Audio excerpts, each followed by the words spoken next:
So before we jump in today, I just have to point out something that's really upsetting me. One of the awesome things about the medication that I've been put on is that I don't really feel like eating, which has helped me lose quite a few kgs recently, which is wonderful. Except that the double chin that I used to hate has now turned into like a gizzard. Look, watch this. Isn't that disgusting? But then I think, okay, but I could, lose a bit more and have that done. And then that sort of looks like I got mumps, doesn't it? Okay, enough of my bizarreness. I see someone came online and then abruptly went off. It was probably the view of my mumps. So I thought today I could tell you a story from my childhood and then how it relates to the current status quo. So, when I was a little girl, as you all know, my name is Penny, and it was then.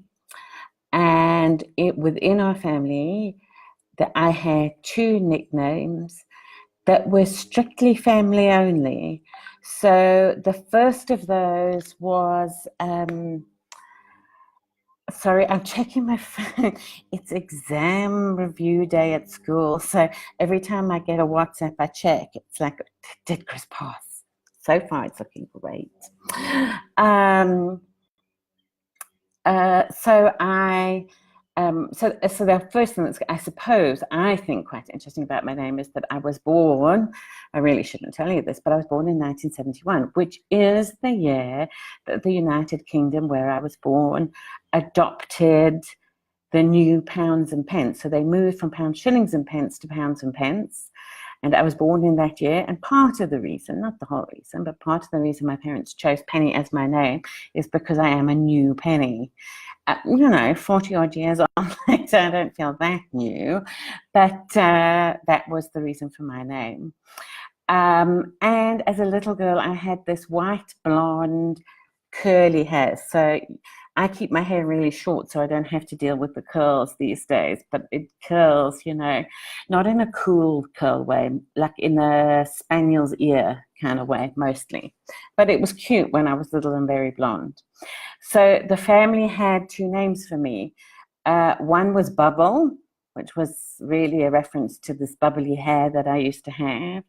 And the second was Tuppence Halfpenny, which was a reference to the change in currency. And as a child, those were kind of strictly family names. And my father mostly, but my mum, my brother, my sister, they would call me those names if they were feeling affectionate towards me, which remarkably they were quite often. And I remember one particular day, our neighbor, John Cozon, came round and he referred to me as Bubble.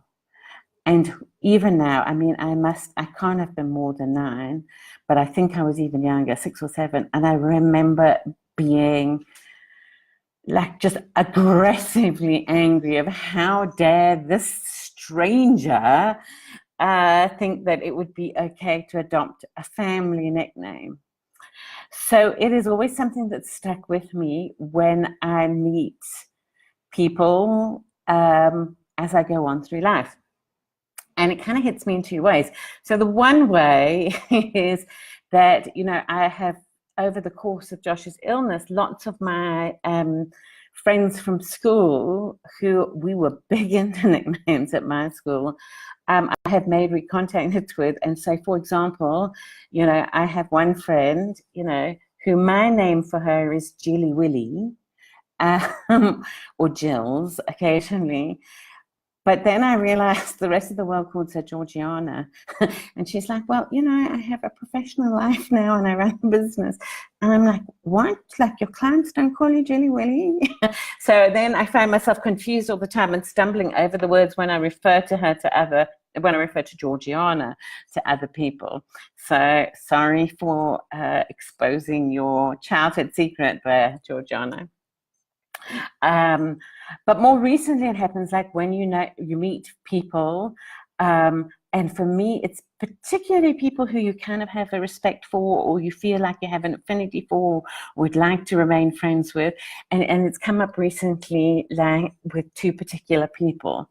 So one of them is my mentor, one of my mentors in writing, Joanne. And Joanne is this immensely respected author. I mean, on my personal posts, if you guys follow me in my personal profile, you'll see I actually wrote something about her most recent book. She writes these books that are character driven and absolutely mesmerizing.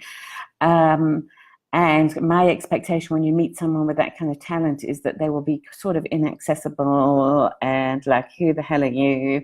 And she's exactly the opposite. She's kind and warm and affirming and extremely good at sort of breaking down my myth of, well, literature has to be this thing that's hard and highbrow and you won't ever be good at it, into turning it into a kind of a craft and the steps. And she and her partner Richard, business partner Richard, are extremely good at doing that. So the problem that I have in this regard is that people close to Joanne call her Josie.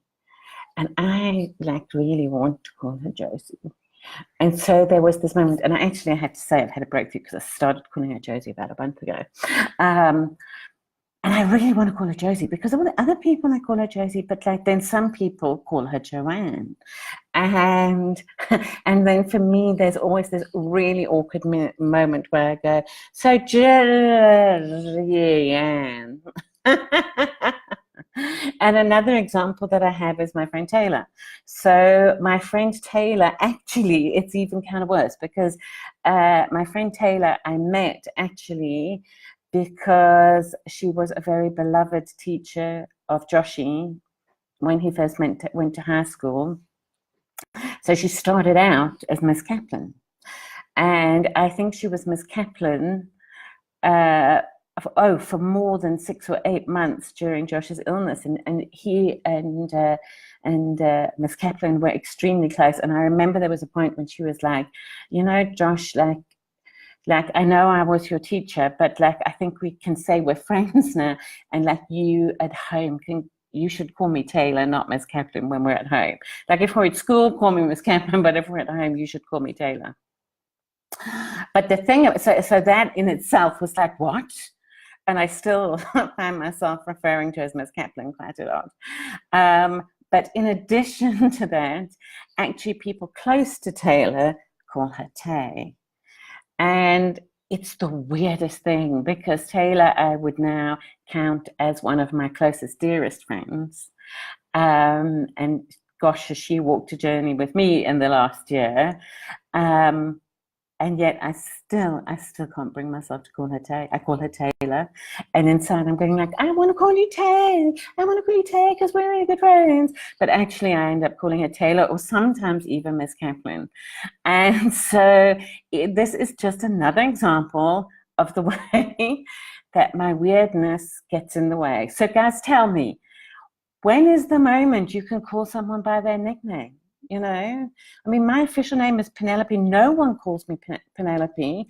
Penny's okay, but I prefer Pen the best, or Penster, or Penalulu, or, you know, my brother and sister tend to call me Squits, but that's a whole other story. And yet, no, you can't call me that. But when is that moment where you're allowed to call someone by their nickname? Or is it like an invite only? Guys, in the comments, I need your advice on this one because I really, really, really want to call Taylor Tay. I will see you on Monday because I am not going to post anything over the weekend. I am going to go, hello, Linda. I am going to be going and doing not very much. Hopefully, I am going to be celebrating that my son passed the year. If not, we'll be making furious plans. So I will see you on Monday.